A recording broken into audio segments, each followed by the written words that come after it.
Hello hi everyone అండి. మారుతి సాహిత్య channel ప్రేక్షకులకు స్వాగతం సుస్వాగతం అండి. అంతా బాగున్నారండి? మేమంతా బాగున్నామండి.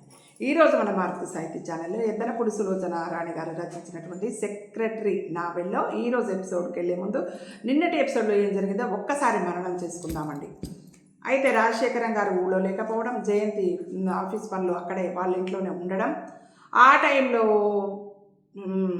శివరాం రావడం, వచ్చి మీరు రాజశేఖరం గారు లేరు కదా, మరి మేము ఇట్లా పిక్నిక్కి వెళ్తున్నాం గడ్డిపేటకి, మీరు కూడా రావచ్చు కదా సరదాగా ఉంటుంది అని జయంతిని అడగడం, రాజశేఖరం గారు లేరు కదా అని కొంచెం సంకోచించడం, అయినా పని ఏం లేదు కదా అనడం, వాళ్ళల్లో ఒకళ్ళుండి లివ్ లెటర్ రాసి పెట్టండి అనడం, అయినా పని లేనప్పుడు లివ్ లెటర్ రాయాల్సిన అవసరం కూడా ఏం లేదని కొంచెం చొరవగా నిర్ణయం తీసుకోవడం, అందరూ కలిసి గండిపేట వెళ్ళడం, అక్కడ హాయిగా ఏ ఇబ్బందులు లేకుండా ఎంజాయ్ చేయడం, మళ్ళీ రిటర్న్ జర్నీలో అందరినీ ఎక్కడ వాళ్ళని అక్కడ డ్రాప్ చేస్తుంటే చివరగా మన జయంతి నిలబడిపోవడం, ఆ జయంతిని డ్రాప్ చేసి ఇంటికి వెళ్ళిపోయేదే తదుపరి. అదే టైంలో చిన్నపాటి యాక్సిడెంట్ అట్లా కావడం, ఆ పోలీసులు రావడం, ఆచూకీ తీయడం, తన పేరు చెప్పడానికి రాజశేఖరం గారి దాకా ఈ విషయం పోవడం, ఎందుకంటే ఆ పోలీసు అధికారుల్లో ఒకతను రాజశేఖరం గారు సహాయంతో నియమించబడ్డతను.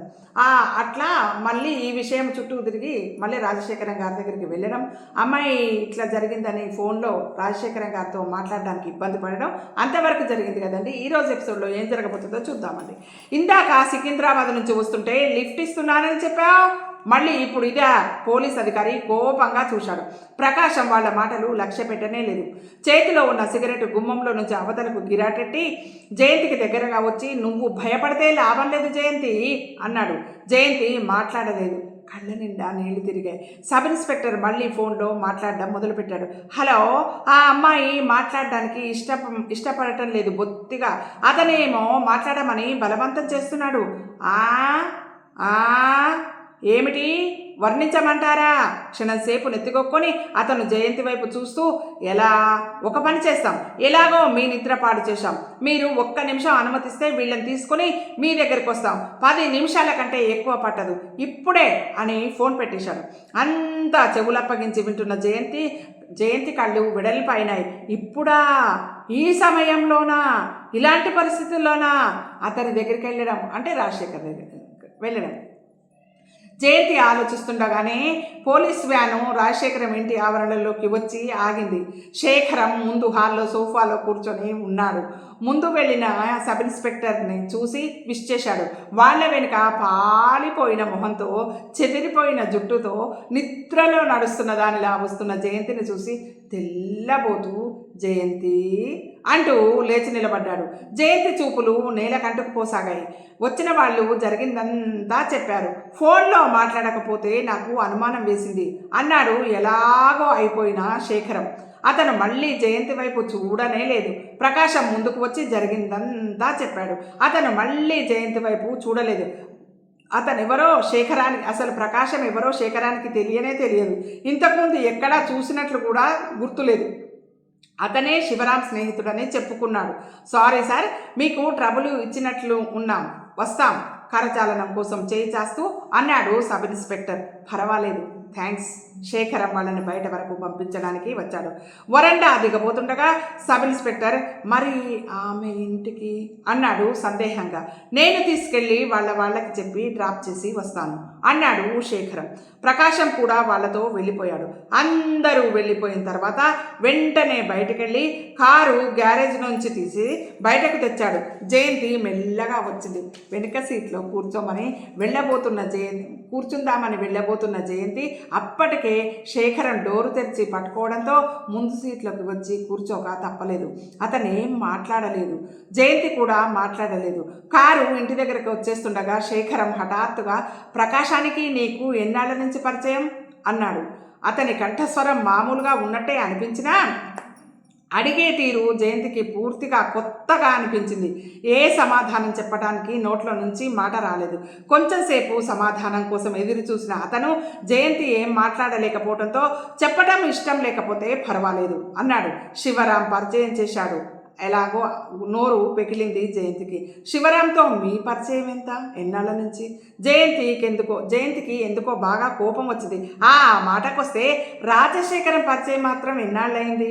ఆ రోజు మొట్టమొదటే ఎన్ని ప్రశ్నలు అడిగేంత స్వతంత్రం ఎక్కడి నుంచి వచ్చింది అనుకుంది జయంతి. శివరాంతో నీ పరిచయాన్ని, ప్రకాశం పరిచయాన్ని కానీ నేను కాదనటం లేదు జయంతి. మనిషి అన్న తర్వాత స్నేహితులు కానీ దగ్గర వాళ్ళు కానీ లేకుండా ఎలా ఉంటారు? కానీ ఇవాళ వెంట్రుక వాసులో ఎంత ప్రమాదం నుంచి తప్పించుకున్నావో చూడు. ఒంట్లో బాగాలేక నేను అనుకోకుండా తిరిగి ఇంటికి రాకపోతే ఈరోజు ఏమయ్యేది? నీ కంగారు చూసి వాళ్ళకి మరింత అనుమానం కలిగిందని చెప్పారు. పోలీస్ స్టేషన్లో అదెంత చిన్నదైనా సరే పేరు రిజిస్టర్ కావటము ఎంత భయంకరమో తెలుసా? అందులో నువ్వు ఆడపిల్లవి, వయసులో ఉన్నదానివి. జయంతి చేతివేళ్ల వైపు చూసుకోవడం తప్ప చేసేది ఏం లేకపోయింది. ఇంత ఆలస్యంగా వస్తే మీ బామ్మ ఏమైనా అంటారా? భయపడుతుంది. ముందు నేను వెళ్ళగానే చీవాట్లు వేస్తుంది. నేను ఇంటి దాకా వచ్చి ఏదైనా చెప్పనా? కారాపుతూ అడిగాడు శేఖరం. థ్యాంక్స్, అక్కర్లేదు. రేపు కొంచెం త్వరగా రావాలి, మరి పనుంది అన్నాడు. దానికి సమాధానం చెప్పకపోగా కనీసం వస్తాను అని కూడా అనకుండా గిరుక్కున వెనక్కి తిరిగి ఇంటివైపు గబగబా అడుగులు వేసింది జయంతి. ఇంటి తలుపులు దగ్గరగా వేసి ఉన్నాయి. లోపల లైటు వెలుగుతూనే ఉంది. అంటే బామ్మ నిద్రపోలేదన్నమాట. జయంతి ఇంటి గుమ్మం దగ్గరికి చేరుకున్న తర్వాత శేఖరం కారు స్టార్ట్ అయింది. ఎక్కడికి వెళ్ళావే ఇంతసేపు? కాస్త ఈ మధ్య ఇంటికి వేళ్ల పట్టున వస్తున్నావని సంతోషిస్తుంటే మళ్ళీ మొదలు పెట్టావా? లేదు బామ్మ, సునంద నేను కలిసి 2వ ఆట సినిమాకి వెళ్ళాం. బాధ అనిపించిన అబద్ధం ఆడక తప్పలేదు జయంతికి. ఏది? ఇటు తిరిగి చెప్పు. సునందతో నువ్వు సినిమాకి వెళ్ళావా? అవును. ఏం? బామ్మగారు నిర్ఘాంతపోయినట్టు చూసి జయంతి దగ్గరగా వచ్చి, జయంతి నువ్వు అబద్ధాలు ఎప్పుడు నేర్చుకున్నావు? సునంద ఇందాక ఇటేదో పని మీద వచ్చి మన ఇంటికి కూడా వచ్చి నువ్వు ఇంకా రాలేదంటే 10 గంటల వరకు కూర్చొని వెళ్ళింది. జయంతి గతుక్కుమంది. అబద్ధం ఆడినా అబద్ధం కూడా అచ్చిరాకపోయింది జయంతికి. ఏం చెబుతుంది తను? ఆడిన అబద్ధం అతకలేదు. చెప్పుకోవడానికి ఏ సంజాయిషి కూడా దొరకలేదు. జయ, ఏదైనా తప్పు చేస్తే దాన్ని బయట పెట్టుకోవడానికి భయపడవద్దు. భయపడ్డప్పుడు అబద్ధం ఆడవలసిన వస్తుంది. నువ్వు ఇప్పుడేం తప్పు చేశావు? జయ, ఏదైనా తప్పు చేస్తే దాన్ని బయట పెట్టుకోవడానికి భయపడ్డప్పుడు అబద్ధం ఆడవలసి వస్తుంది. నువ్వు ఇప్పుడేం తప్పు చేశావు? నిజంగా చెప్పు అన్నారావిడ మనమరాలి వంక నిశితంగా చూస్తూ. బామ్మ! జయంతి గబాన్న వచ్చి బామ్మని చుట్టేసుకుంది. బామ్మ, నీతో ఎప్పుడూ అబద్ధం ఆడలేదు, ఆడే అవసరం కూడా నాకు రాలేదు అంటూ పిక్నిక్ సంగతి మొత్తం చెప్పేసింది జయంతి బామ్మకి. యాక్సిడెంట్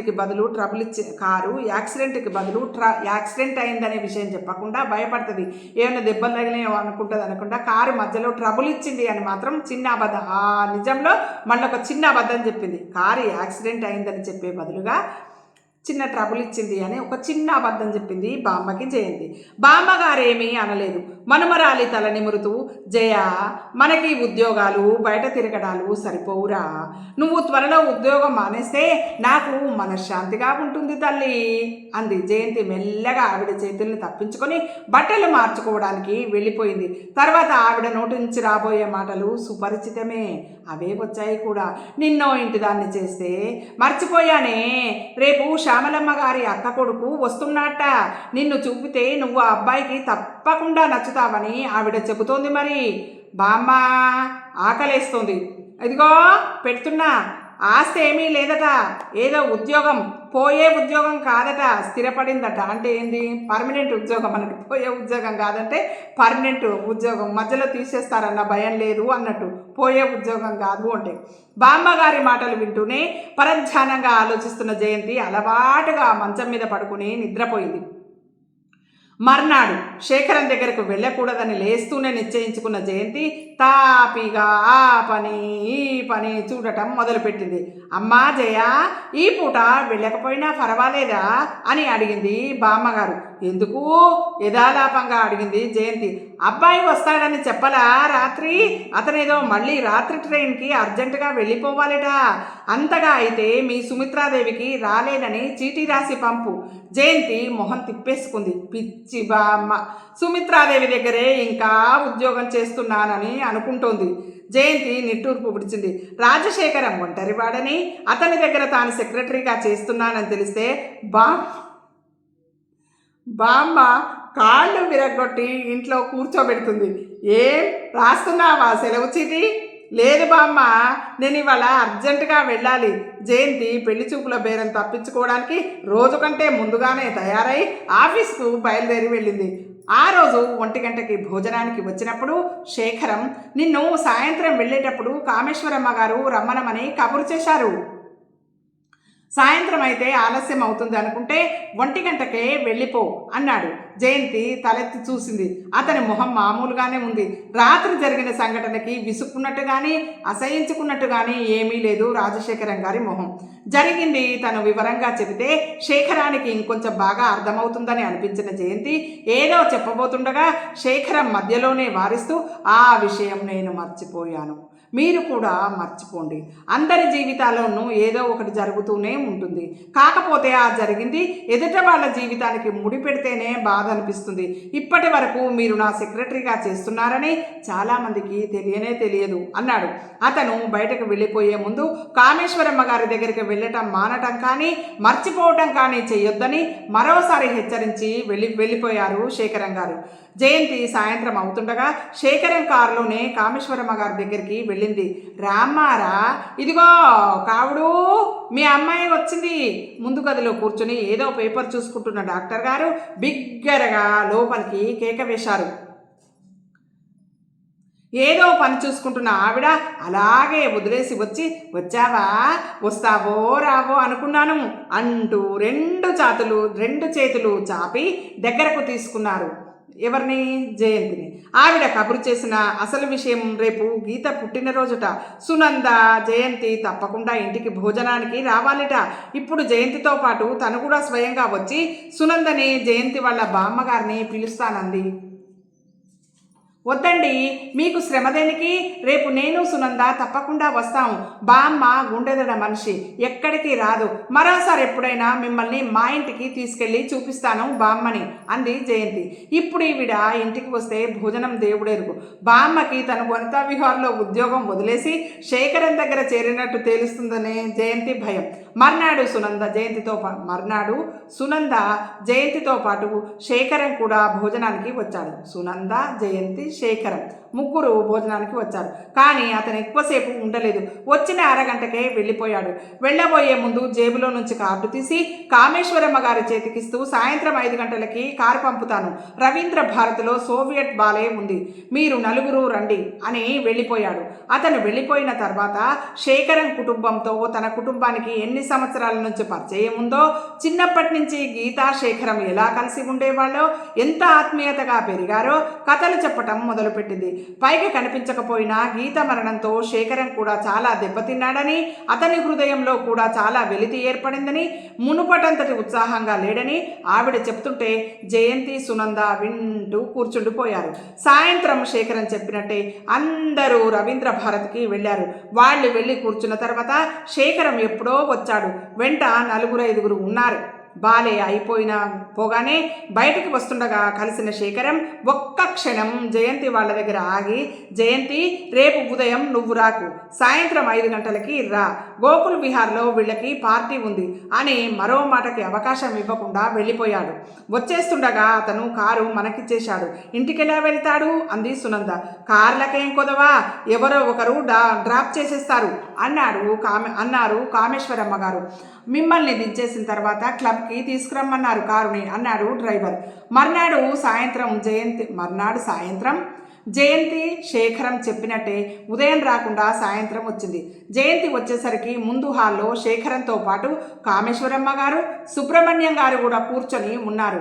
వాళ్ళిద్దరూ జయంతిని చూస్తూనే మొహాల నిండా ఆదరణ నింపుకొని రా రా అని ఆహ్వానించారు. మధ్య సోఫాలో అంతవరకు ఏదో మాట్లాడి అలసిపోయినట్టు వెనక్కు జారగిలబడి కూర్చున్న శేఖరం అలాగే కూర్చొని జయంతిని క్షణం సేపు నిశితంగా పరిశీలించినట్టు చూసి ఆ వెంటనే విసుగ్గా కనుబొమ్మలు ముడుస్తూ, నీకా చీర తప్ప ఇంకో చీర లేనట్టుందే అని కోపంగా అన్నాడు చిరాగ్గా. డాక్టర్ దంపతులను చూస్తూనే వికసించిన మొహంతో కామేశ్వరమ్మ గారి వైపు చూస్తున్న జయంతి మధ్యలోనే ఆగి శేఖరం అంటున్నదేమిటో అర్థం కానట్టు నిర్ఘాంతపోయి చూడసాగింది. నిన్న ఆ చీర కట్టుకొచ్చింది, ఈరోజు కూడా అదే చీర. అవసరానికి లేకపోతే గీత చీరలు బోలెడున్నాయి, కట్టుకోకూడదు? కామేశ్వరమ్మ గారి వైపు చూస్తూ అన్నాడు శేఖరం. క్షణకాలం జయంతి మొహం ఎర్రబడింది. కళ్ళలో సూళ్లు తిరగబోతున్న నీళ్ళని బలవంతాన నిగ్రహించుకుంది.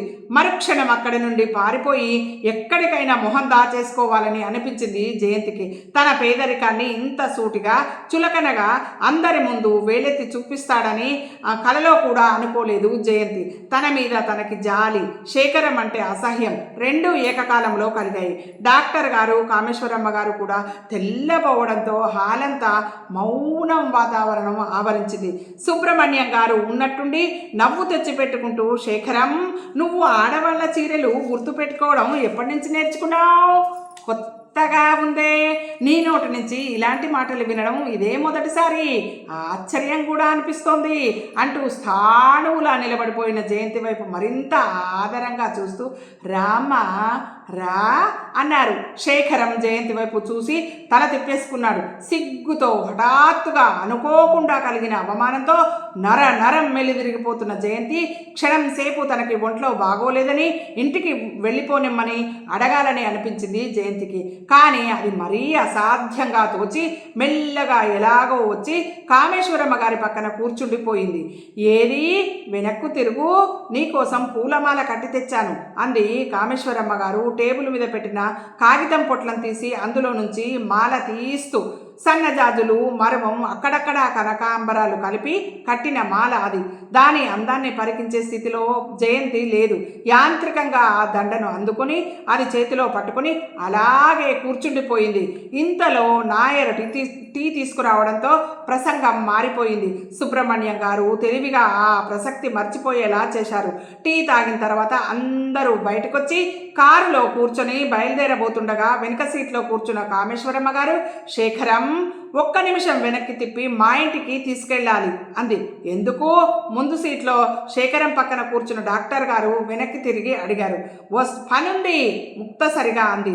టైం ఎక్కువ లేనట్టుంది. చేతి వాచి చూసుకుంటూ శేఖరం గారు డాక్టర్ గారు ఇంటి వైపు తిప్పాడు. కామేశ్వరమ్మ గారి పక్కన నెత్తురు చుక్కలేని మొహంతో బయటకు చూస్తూ కూర్చున్న జయంతి ఇవి ఏమీ పట్టనట్టుగా విననట్టుగా ఉంది. కారు ఇంటి ముందుకు వచ్చి ఆగగానే కామేశ్వరమ్మ గారు దిగుతూ, ఒక పావు గంట ఆలస్యం అవుతుంది, మీరు దిగి లోపలికి వచ్చి కూర్చున్నా సరే, లేకపోతే కారులో కూర్చుని కాలం గడిపినా సరే, మీ ఇష్టం అనేసి రాజయంతి అంటూ జయంతి చేతిని పుచ్చుకుని తనతో లోపలికి తీసుకెళ్ళిపోయింది.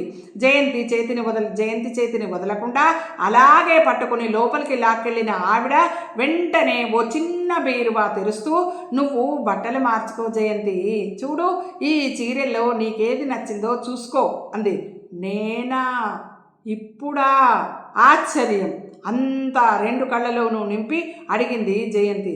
అవును, నువ్వు వచ్చే ముందు వరకు నీ సంగతే మాట్లాడుకున్నాం. ఒక్క క్షణం శేఖరం ఆగి ఉంటే ఆ మాట నేనే అని ఉండేదాన్ని. ఆ మాట నా నోటి నుంచి వస్తే నీకంత కష్టం కలిగించేలా ఉండేది కాదు కదా. నిజంగా శేఖరం అన్నాడని కాదు, ఈ చీర బాగా నలిగిపోయింది, ఇక్కడ చూడు ఎలా మాసిపోయిందో. జయంతి మొహం కందగడ్డలా తయారైంది. మాసిపోయిన చోట చీరని చూసుకుంటూ, చాకలతను బట్టలు తీసుకెళ్ళి 15 రోజులైంది, అంతు లేదు. అందుకని ఈసారి జయంతి కళ్ళలో నీళ్లు ఎంత బిగబట్టినా ఆగలేదు, కట్టలు తెంచుకొని ప్రవహించసాగాయి. అయినా నా బట్టల్ని గురించి మాట్లాడే అధికారం అతనికి లేదు. బొంగురుపోయిన కంఠంతో చీర కొంగుతో గట్టిగా కన్నీళ్లు ఒత్తుకుంటూ అంది.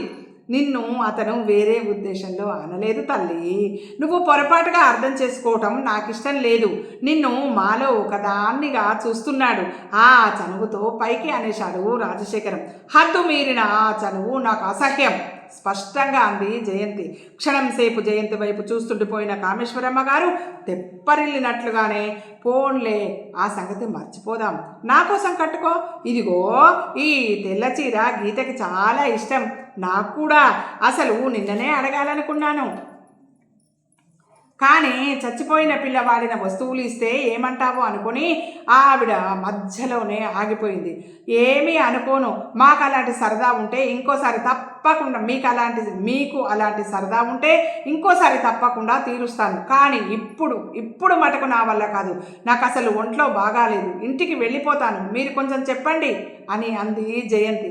జయంతి నా కోసం కామేశ్వరమ్మ గారు ఇంకోసారి అడిగారు. క్షమించాలి, మీరేమీ అనుకోవద్దు దృఢంగా అంది జయంతి. ఇదిగో పావు గంట అన్నావు, అరగంట దాటింది, ఆ పనేమిటో ఇంకా తేలలేదు. గది బయట నుంచి డాక్టర్ గారు కేక వేశారు. ఇదిగా వస్తున్నాం. ఏం జయంతి, ప్లీజ్, మీరు నాకు తల్లి లాంటి వారు, మిమ్మల్ని కాదనటం నాకు సిగ్గనిపిస్తుంది, ఇంకోసారి ఎప్పుడైనా. జయంతి తనే ముందు లేచి గుమ్మం వైపు వచ్చేస్తూ అంది. కామేశ్వరమ్మ గారు చేసేది లేక చీరలన్నీ బీర్వాలో పడేసి జయంతి వెనకే బయటికి వచ్చేసింది. అదేం బట్టలు మార్చుకోలేదు. ముందు గదిలో కుర్చీలో ఏదో పేపర్ చూసుకుంటూ కూర్చున్న డాక్టర్ గారు జయంతిని చూస్తూ భార్యని ప్రశ్నార్థకంగా ముఖం పెట్టి అడిగారు.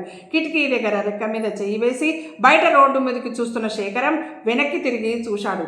జయంతి మొహం కళ్ళు ఎర్రబడి ఉన్నాయి. లోపల ఏడ్చి వచ్చినట్లుగా కొద్దిగా ఉబ్బినట్టు కళ్ళు స్పష్టంగా తెలుపుతున్నాయి. బట్టలు మార్చుకోవడం ఏమిటి? ఎవరు? నేనా? తెచ్చిపెట్టుకున్న కోపంతో అంది కామేశ్వరమ్మ గారు. నువ్వు కాదు.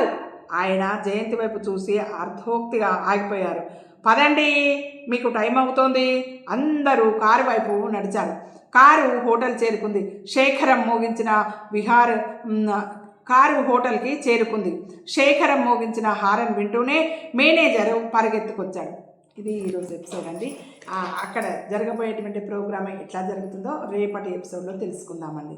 ఈ ఎపిసోడ్ మీకు నచ్చినట్టయితే లైక్ చేయండి, షేర్ చేయండి, మనమార్తి సాహితీ ఛానల్ని సబ్స్క్రైబ్ చేయండి. మీ అందరి ఆశీస్సులు, ఆదరాభిమానాలు మనమార్తి సాహితీ ఛానల్కి వెళ్ళేలా ఉండాలని మనస్ఫూర్తిగా కోరుకుంటూ, మనందరం ఆనందంగా, ఆరోగ్యంగా, సుఖంగా, సంతోషంగా వెళ్ళేలా ఉండాలని మనస్ఫూర్తిగా కోరుకుంటూ రేపటి ఎపిసోడ్లో మళ్ళీ కలుసుకుందామండి. ఉంటానండి. మీ మార్తి సాహితీ ఛానల్.